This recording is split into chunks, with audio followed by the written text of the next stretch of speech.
राजनीति में दोस्ती, दुश्मनी, वार पलटवार का दौर तो चलता ही रहता है। यहाँ कब किसके साथ नजदीकी बढ़ जाए और कब किसके साथ दूरियां हो जाएं, इसका अंदाजा लगाना बेहद मुश्किल है। और ऐसी ही एक दोस्ती अब टूटती नजर आ रही है और दो पार्टियां एक दूसरे की धुर विरोधी बनती नजर आ रही हैं। शायद आप समझ गए होंगे कि मेरा इशारा किस तरफ है। जी बिल्कुल, मैं बात कर रही हूँ कांग्रेस और तृणमूल कांग्रेस की। नमस्कार, मैं अंशिता श्रीवास्तव हाजिर हूं स्पेशल रिपोर्ट के साथ। दोस्तों, कांग्रेस और तृणमूल कांग्रेस कभी एक दूसरे के रास्ते में बाधा नहीं बने। यहां तक कि अगर ममता के राजनीति में सफर की बात करें तो राजनीतिक सफर की शुरुआत कांग्रेस के छात्र संगठन से ही हुई थी और इनको राजनीति में लाने वाले राजीव गांधी ही थे, जिसके चलते वो आज भी राजीव गांधी को अपने आदर्श मानती हैं। लेकिन इसके विपरीत इस बार ममता प्रधानमंत्री बनने का सपना सजा बैठी हैं, लेकिन वो अपने रास्ते की बाधा बीजेपी को नहीं बल्कि कांग्रेस को मानने लगी हैं। और यही कारण है कि पश्चिम बंगाल चुनाव के बाद से ही वो कांग्रेस को कमजोर करने में लग गई हैं। दरअसल ममता बनर्जी 2024 लोकसभा चुनाव में विपक्ष का नेतृत्व करना चाहती हैं, लेकिन कांग्रेस के होते हुए उनका ये सपना पूरा होना मुश्किल दिखाई दे रहा है। इसीलिए वो लगातार कांग्रेस के खिलाफ माहौल बनाने की कवायद में जुटी हुई हैं।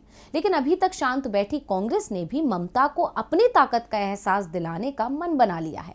इसीलिए अब कांग्रेस भी ममता बनर्जी के बिना विपक्षी एकता बनाने में लग गई है। इसकी शुरुआत हुई एक बैठक से जो सोनिया गांधी ने बुलाई थी। ये बैठक दिल्ली में हुई और सोनिया गांधी ने कई विपक्षी नेताओं से मुलाकात की।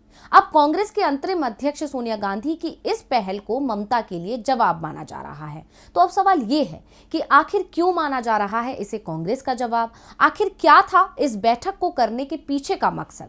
क्या ममता कांग्रेस के बिना बना पाएंगी मोर्चा, या ममता को कांग्रेस के नेतृत्व को ही करना पड़ेगा स्वीकार? इन्हीं सब सवालों की पड़ताल करेंगे आज हम अपनी स्पेशल रिपोर्ट में। तो चलिए बढ़ते हैं आगे।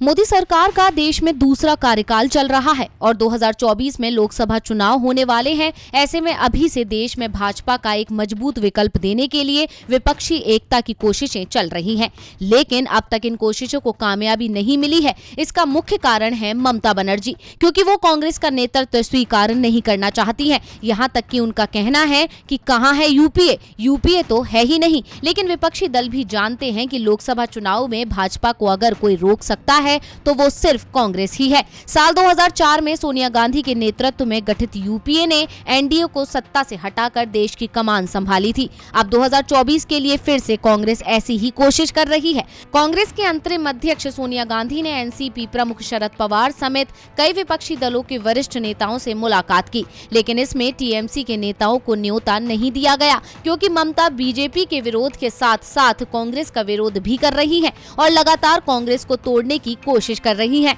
ऐसे में सोनिया गांधी की अन्य विपक्षी नेताओं से मुलाकात काफी अहम मानी जा रही है। टीएमसी मुखिया ममता बनर्जी इस वक्त कई राज्यों में घूम घूम कर विपक्षी दलों को साथ लाने में लगी हैं, लेकिन इस गठबंधन से वो कांग्रेस को दूर रखना चाहती हैं। दरअसल तृणमूल कांग्रेस खुद को राष्ट्रीय पार्टी बनाने की जुगत में लगी हुई है। इसके लिए वो 5 राज्यों के विधानसभा चुनाव में भी अपनी पूरी ताकत झोंक रही है। ममता बनर्जी कांग्रेस को दरकिनार कर तमाम राजनीतिक दलों के नेताओं से मुलाकात कर रही हैं, लेकिन अभी तक कांग्रेस इन सभी बातों को नजरअंदाज कर रही थी। लेकिन अब कांग्रेस ने भी ममता को अपनी ताकत दिखाने का मन बना लिया और उसी के चलते सोनिया गांधी ने ये बैठक बुलाई। और सबसे हैरानी वाली बात थी कि इस बैठक में लगभग सभी विपक्षी दल मौजूद थे, जिसको देखकर ये भी कहा जा सकता है कि विपक्षी दल भी कांग्रेस को मजबूत करना चाहते हैं और विपक्षी दलों को कांग्रेस का नेतृत्व मंजूर है। इस बैठक में भाजपा विरोधी मोर्चा, संसद के मौजूदा सत्र में विपक्ष की साझा रणनीति और राज्यसभा के 12 सदस्यों की निलंबन वापसी को लेकर भी चर्चा की गई। अब गौर करने वाली बात यह भी है कि ये बैठक उस दिन हुई जब पश्चिम बंगाल की मुख्यमंत्री और टीएमसी प्रमुख ममता बनर्जी गोवा में थी और ममता बनर्जी और तेलंगाना के सीएम के चंद्रशेखर राव ने तमिलनाडु के मुख्यमंत्री और डीएमके प्रमुख एमके स्टालिन से मुलाकात की। यहां तक कि गोवा दौरे पर ममता बनर्जी ने एक बार फिर कांग्रेस को साफ संकेत दिए कि जिन्हें भाजपा को हराना है वो हमारे साथ आ जाए। लेकिन सोनिया गांधी ने ममता बनर्जी को बता दिया कि बॉस तो कांग्रेस ही रहेगी। साथ ही बैठक में शामिल हुए विपक्ष के नेताओं ने भी ममता को यही संकेत दे दिए।